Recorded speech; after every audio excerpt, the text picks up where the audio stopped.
The 10 camps I see in the psychedelic world and how to use these plant medicines as a tool while avoiding the pitfalls. Hi, I'm Britt Hartley. I'm an atheist spiritual director with a master's degree in theology, and I specialize in tools for existential crisis, nihilism, and the void. So today, let's talk about psychedelics. The fit for today is Pink Floyd, which I did on accident, but that fits for today.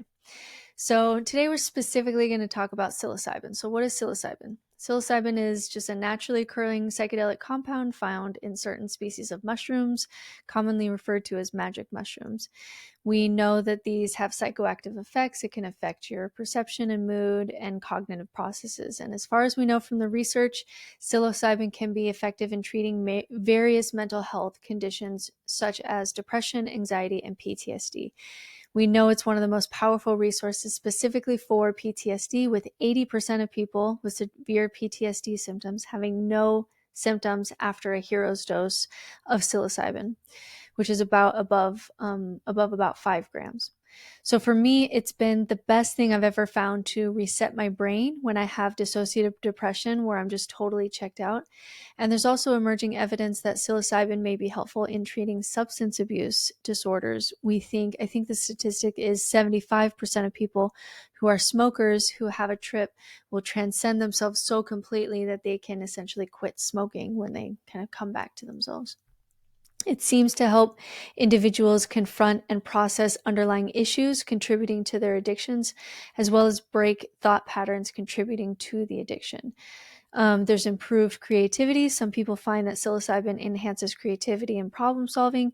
Spiritual experiences. Many users report having deeply meaningful or peak or mystical experiences or spiritual experiences, which can contribute to this greater sense of purpose or connect them to something larger than themselves.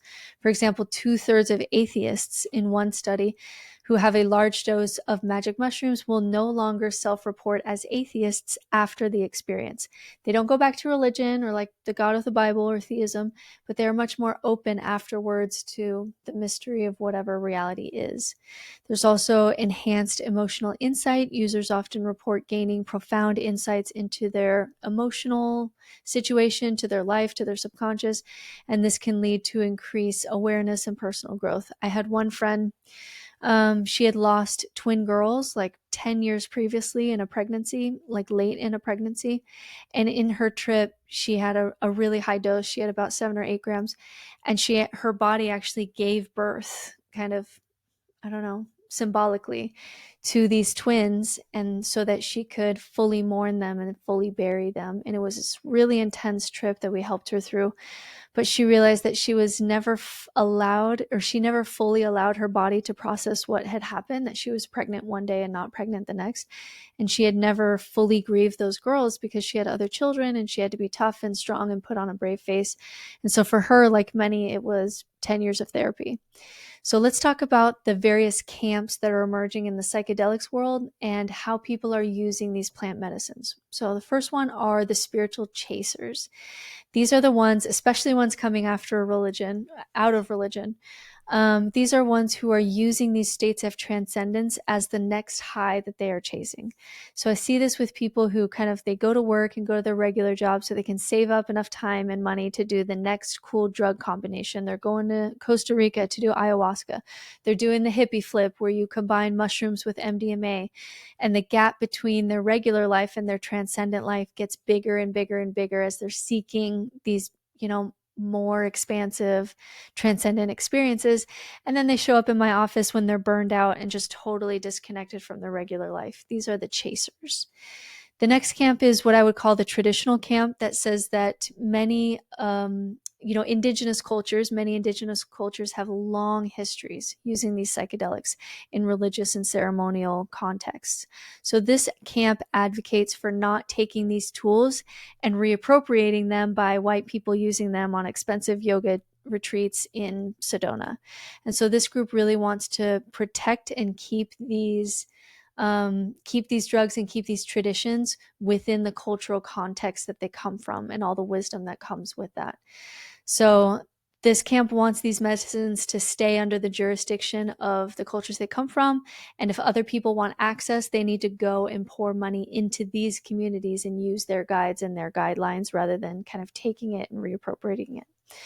Number three camp that I see is the clinical camp, which basically says, like, let's hold off on the spiritual or mystic connotations. Can we just push this through government approval to be able to use these drugs for specifically treatment-resistant depression and PTSD? So let's keep this within the safety of therapy and counselors so we can get these drugs for people who need it most. And essentially, this camp says the focus right now has to be on getting treatment legal and available for people like veterans. And we'll talk about the mystic stuff later, but there's so many people struggling with PTSD and depression. Can we just keep this clinical so that we can push it through and, be able to use this tool for people who need it? Number four, this one is psychedelics as ego development. You see this especially if you do psychedelics too young, before you have a healthy ego, because now spirituality and psychedelics becomes your ego. It's about, I'm special, I speak to the aliens, here's all the drugs that I do. This girl, you might have seen her on Instagram or TikTok. She has millions of followers, and her line is literally big heart, big tits, big checks.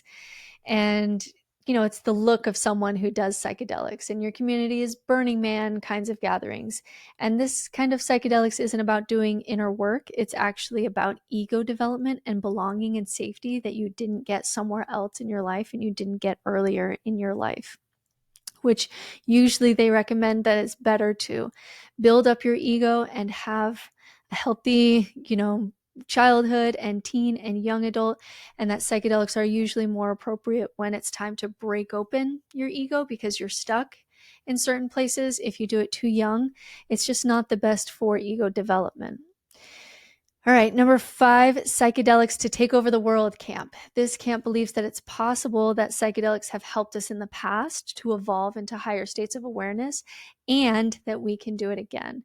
So Terence McKenna has a stoned ape theory where he proposes that early hominids who consumed psychedelic mushrooms experienced altered states of consciousness that spurred these big leaps in cognitive and social advancements that we see across history. And that if we can get back to the mushrooms collectively, that's actually our best chance for recreating the world into a better place to live and actually being able to affect things like capitalism or other problems that we're having. All right, number six, the religious camp. This camp is like, let's use this tool in religious context and have this be a part of church again. So there's churches in Oregon that do this as a sacrament and are trying to bring our history with psychedelics and rituals and community back into church, because let's be honest, everybody's bored at church anyways. So some people see this as not so much of a therapy thing, but more as a way to bring some life back into churches and have churches and ritual and communal life kind of come back, because that's something that's declining in America. Number seven, the party aspect of psychedelics. This camp sees psychedelics primarily as ways to enhance social events and nightlife. So using psychedelics like MDMA, LSD, or psilocybin at music festivals and raves and social gatherings can increase your euphoria. It can increase your appreciation of sensory experiences and can foster that sense of connection. Number eight, the science camp. This would be kind of the group of people that are using psychedelics to help us better understand things like the brain and what the hell consciousness is, and are using this tool as a way to better understand the nature of reality, whatever it may be. Neuroscience, certainly. If you go into, I have friends who are in school for advanced neuroscience, and even though they're all taking classes on neuroscience, what everyone is essentially talking about is psychedelics and what we're learning about the brain and the world because of psychedelics. Number nine, the microdosing camp. This camp isn't as big into big trips, but sees microdosing as the future, as far as things like mood stability or keeping depression at bay. So then rather than taking our other pills for various things, maybe we go back to the medicine of taking plants like pills and having it be more of a daily experience. You don't get any visuals or anything with microdosing. And so there's essentially a big camp of people who are playing with the combination of microdosing with then periods of, taking a break or doing a macro dose, and essentially kind of finding the best combination purely for mental health because it's working for them better than prescribed medications. Number 10, the artist camp. This camp explores the use of psychedelics as a means to enhance artistic expression and creativity. There's even times nowadays where I'll look at a piece of art, or I'll see a movie, or I'll see some geometric patterns, and I'll think like, that person has definitely done drugs. There's two more that I wanted to add. There's actually 12 camps that I've written down, but 10 sounded better for the title. The dude bro camp. These are the people, usually men, who are using psychedelics to be more efficient and more successful in a corporate setting.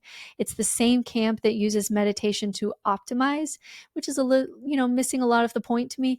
But I'll see this camp use meditation and psychedelics in order to become more creative, more innovative, less anxiety, more revolutionary in whatever business they're probably the CEO of. And then the last one is the cults that are mixed with psychedelics, where you get your ability to use psychedelics and the benefits from it from a teacher or a guru that you're probably having sex with.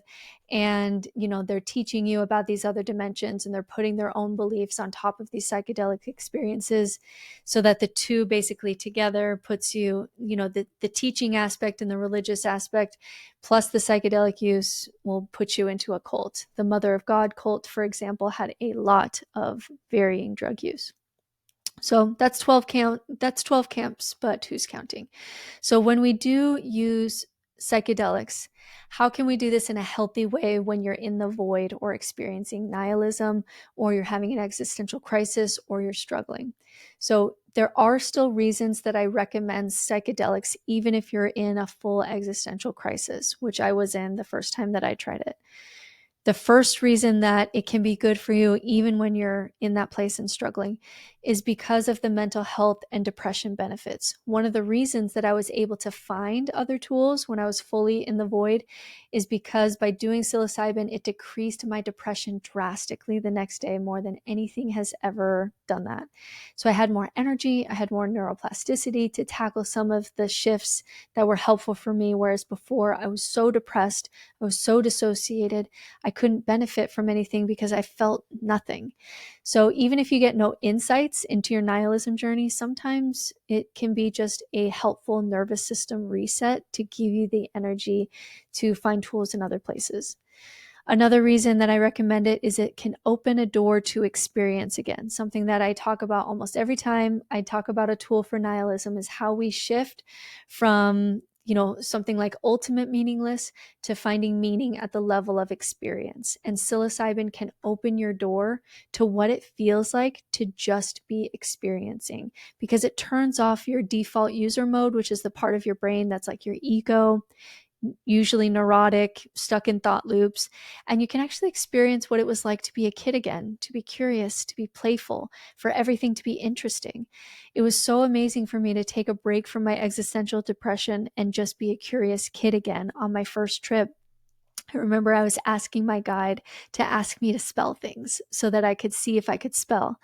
And I remember her asking me what was in the Declaration of Independence, because I have that memorized because I'm a nerd. And it was like in my brain, I could walk up to the part of my library that the Declaration of Independence was in, but I opened the book and it's empty. I couldn't do it. And I was essentially just playing in my own mind. What can I do? What can't I do? It was like how I felt as a kid. And I hadn't felt that way since honestly before puberty, like that low of depression, that level of playfulness. I've seen people get lost in the beauty of a cantaloupe, or the shapes in the smoke of a fire. It's like how we were when we were kids. We didn't step out each day and say, what is the point of being alive today? What can I do? And check off a list that is ultimately meaningful. We didn't think like that. We just ran in the grass. We explored and we played and we felt emotions and we reached out to others and we were curious. And telling a rational adult who is in philosophical nihilism that there's another ground to stand on can be incredibly difficult, but the mushrooms can essentially open that door and take you there. That you can be like a little kid again and find joy in experience again. We just forgot how. Meditation will get you there, but it may take years, whereas psychedelics can take you there right away. They say that meditation is like being in a hot air balloon, like eventually you'll get there, but taking psychedelics is like a rocket ship, like you're going to go somewhere. Then we can learn how to access those states with your sober mind so that you don't always have to be on drugs to be in that place. So it's just opening a door so we can learn how to access that later with our sober mind. Number 3, it can help you to name your fears. So, for example, when I was really stuck with nihilism, I had this deep fear that was keeping me from processing and moving forward. And I actually didn't know what it was. I couldn't verbalize this fear. There was just something that was still really scary for me that was stopping me from fully stepping into the void. And when I was on a trip with a guide, I was able to dig into what my fear was and finally meet it and name it. And it was a fear that I'd never heard of. It was the fear of boredom. I was afraid that if I let go of God and God dies and truth dies with God, that then there is no truth and there's only perception. And since I'm a truth seeker, if there is no truth, then everything is boring. Like everything is going to happen exactly the way that you expect because of cause and effect, and everything was just so boring to me. I remember looking in my friend's eyes and she said, "What's wrong?" And I said, "I'm so bored." And it was my fear that life, if I fully gave myself to nihilism, life would become too boring to live. And if life became too boring to live, I would leave my children motherless. Now, I was not aware of that fear at all. I had no idea that that was a fear of mine, that I was afraid of losing God, because then I was afraid of losing truth, because then I was afraid of losing my identity as a truth seeker, because then it would mean that I would get bored. And if I was too bored, then I would leave this world and I would leave my children. Like, had no idea that was going on in my subconscious. So sometimes, even though that was what you would call a bad trip, where it's like I cried the whole time and it was super sad and I was scared and lonely and bored and terrified and all the things.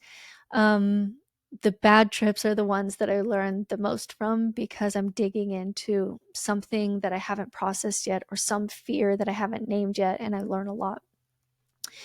Okay. Number 4, it can help you to relate to others more. People who do mushrooms together are connected by something that's called the silver strand. And it's because you're so naked and you're so vulnerable, and your ego about, what I should say next to make me look good is totally gone.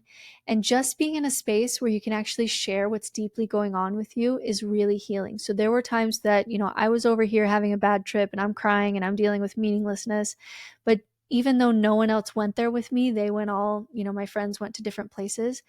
Just being able to do that with friends who held me in that space, and just being able to be open about how much I was struggling, that in itself was really beautiful and really healing. It can also help you to process faster. So if you're grieving something, if you're stuck in the void because you're having a hard time processing, this literally helps you to process emotions and thought loops that you're stuck in so that you can move into a new direction or see things from another perspective, which is why it's so helpful with PTSD. So all of that together, experience, processing, being with another person, mental health benefits, and awareness of things that are going on in your subconscious, like your fears, still makes this a tool that I recommend for nihilism. Now, because you're all going to ask me, how do you do this? Don't email me. I'm not going to send you anything. I'm not in that business. Don't buy anything on Instagram. Don't go that route. I'm a mother of children in Idaho, so don't ask me. And also don't buy just from someone random on the internet. It took me years from the time that I was reading Michael Pollan, which I recommend, to the time that I found a guide that I trusted. So first of all, just ask around. Someone you know knows of someone. I can promise you that. Go to places that have hippies or alternative medicine people, sound baths, yoga studios, metaphysical shops. Ask around. Find deconstruction or religious deconstruction groups in your area. Those places are rife with mushroom use. Travel to places like Oregon or even out of the country. Ask therapists you know. Often therapists have guides that they refer to for people, and some of them actually do guiding themselves. And as far as tips to watch out for, make sure you're working with a guide, especially if you're on an SSRI, because you're not going to be able to have an experience if you're on an SSRI. And so working with a guide and working with your psychiatrist to be able to wean off in a healthy way is super, super important, to do that in a way that's not dangerous to you and your mental health. For some people, they will wean off and do a psychedelic experience, and they will stay off of their meds and just do psychedelics every 6 months for their mental health, and they don't go back to their meds. For some people, they'll wean off and they'll have an experience and they will go back on their meds later. And that is like above my pay grade. Like, work with your guide um, and your psychiatrist to be able to make sure that that whole process is done in a way that's super safe for you. Make sure that it's not a cult. Make sure that your guide is not someone who's going to impose their views on you, because you're going to be in a vulnerable state. If you do go in with an intention to help lower your anxiety and, tell your guide what you're hoping for, that's fine. But just so you know, I've never seen a single person go exactly where their intention was. This is why we do mushrooms. We get out of our usual conscious mind and we go somewhere else. Don't do your first few trips alone. Not because it's like meth where you're going to like run around and be paranoid, but just for safety reasons, awareness of your surroundings, etc. And if you have a bad trip, which most of my trips are bad trips, and I learn more from them, but you don't want to be stuck in a place that feels like hell for an eternity because you've lost your concept of time without having someone else there. Have things to explore: art, music, food, people. Close your eyes and meditate. Have things that are available around you for whatever calls you on the trip. And always, always, always talk to someone after your trip and do a reintegration therapy session. In the first few days after your trip, your brain is very squishy. That's the technical term. You'll forget a lot. You'll still be getting a lot of insights. Your dreams may be very vivid. Someone who is listening can grab onto themes and insights that will help you map out your next chapter, whereas you will kind of still feel all over the place and you may forget something that happened in your trip or something that you've said. A guide who does reintegration therapy is also going to help you map out your next chapter. So what do these themes and insights mean for moving forward? And they'll also keep you from doing something drastic. We never make a big decision like moving the first 2 weeks after a trip, and a guide will make sure that you are integrating your trip back to your life in healthy ways, rather than using it as an escape, rather than feeling disconnected, rather than making a choice that you eventually regret. A guide is going to especially help you with that. So on my first trip, I had a guide and I did it with 2 other people. And it was that step into experience. I was just curious and I was playful and I felt like I was 5 years old again, and it was amazing. And it felt amazing, especially when I was in such depression. And then as I was coming out of the trip, it was like I was growing up in the space of 10 minutes, where all this curiosity, um, it reminded me of the effects of curiosity, which it was everything that I had learned because I was so curious, and some of those things that were harsh truths that I was dealing with. And it felt like it happened over the space of 10 minutes of just going from a child to growing up and facing nihilism. It was super overwhelming. It was really scary. And I just cried, and my guide just held me while I just deeply sobbed the cost of this childlike curiosity, which was the things that I was wrestling with, that I was learning. And it was really helpful. There's been a time where I did a trip where my children were eating my body alive, and I had to go and figure out how to reorganize my family system so it wasn't so it wasn't eating me alive so much. So I had some healthy boundaries.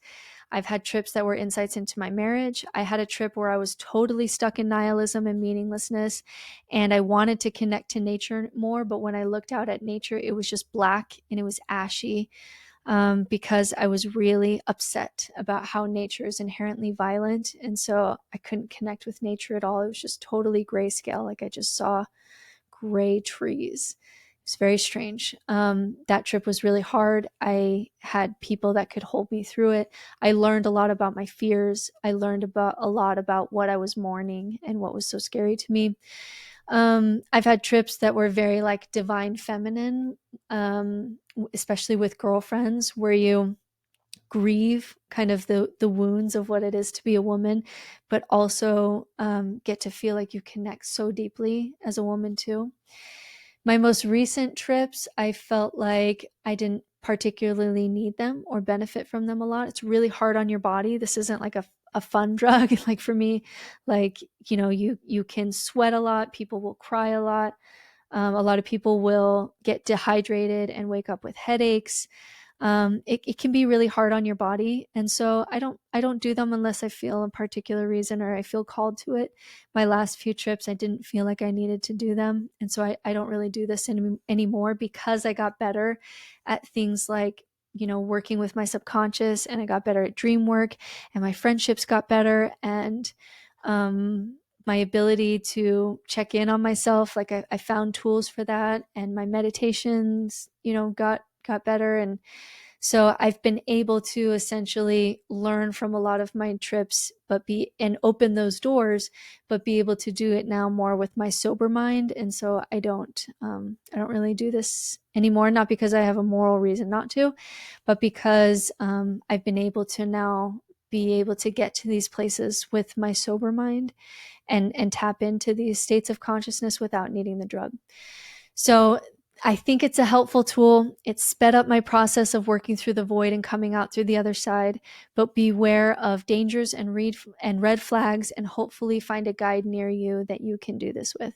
So do this safely, but hopefully for people who are really in nihilism, who are stuck in their thought loops, who can't even experience the benefits of pure experience because you're so depressed, this can really help speed up the process of just processing through everything that's hard about the void and losing all your anchors and feeling like life is meaningless.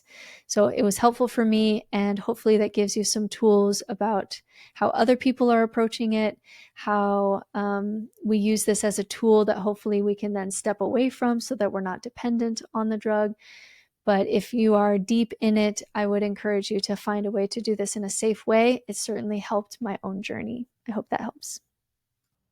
For more tools on the void, subscribe here at No Nonsense Spirituality, and check out the website nononsensespirituality.com for courses, including a course on nihilism, coaching, books, and more resources.